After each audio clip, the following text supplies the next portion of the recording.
At age 6 years. ఏ అద్విత, ఆడుకుందాం రావే. అమ్మమ్మనే చేస్తుంట, తాతయ్యనే అడిగి చేస్తుంట.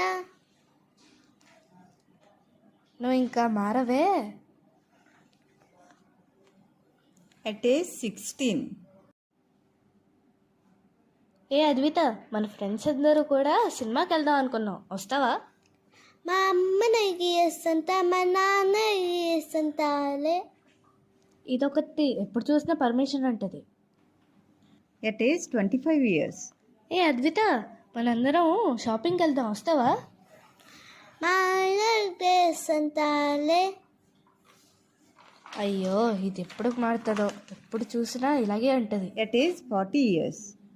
ఏ అద్విత, మనందరం కూడా గ్రూప్ హౌస్ తీసుకుందాం అనుకుంటున్నాం, వస్తావా?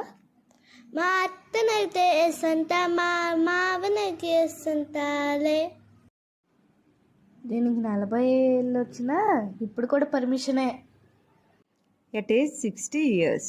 అద్విత, షేర్ మార్కెట్లో ఇన్వెస్ట్ చేద్దాం అనుకుంటున్నాం, బాగా ప్రాఫిట్స్ కూడా వస్తాయి, నువ్వు కూడా చేస్తావా?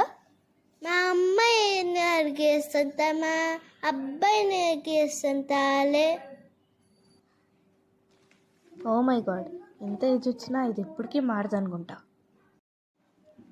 Same girl 7 years old granddaughter వచ్చి తనని అడుగుతుంది. అమ్మమ్మ, కాసేపు పాకెల్లో ఆట ఆడుకుందామా, బోర్డు కొత్తుంది. సరే అమ్మా. ఫస్ట్ టైం తన డెసిషన్ తను తీసుకుంటుంది. ప్రతి ఆడపిల్లకి పుట్టినప్పటి నుంచి చచ్చిపోయేదాకా తన జీవితానికి వేరే వాళ్ళే డైరెక్టర్. కాకపోతే ఒక్కరోజు ఉంటుంది, ఆ రోజు తన పర్మిషన్ కోసం వేరే వాళ్ళు ఎదురు చూస్తారు. ఆ రోజు కోసమే ప్రతి ఆడపిల్ల బతుకుతుంది. Thank you for watching. Please like, share and subscribe.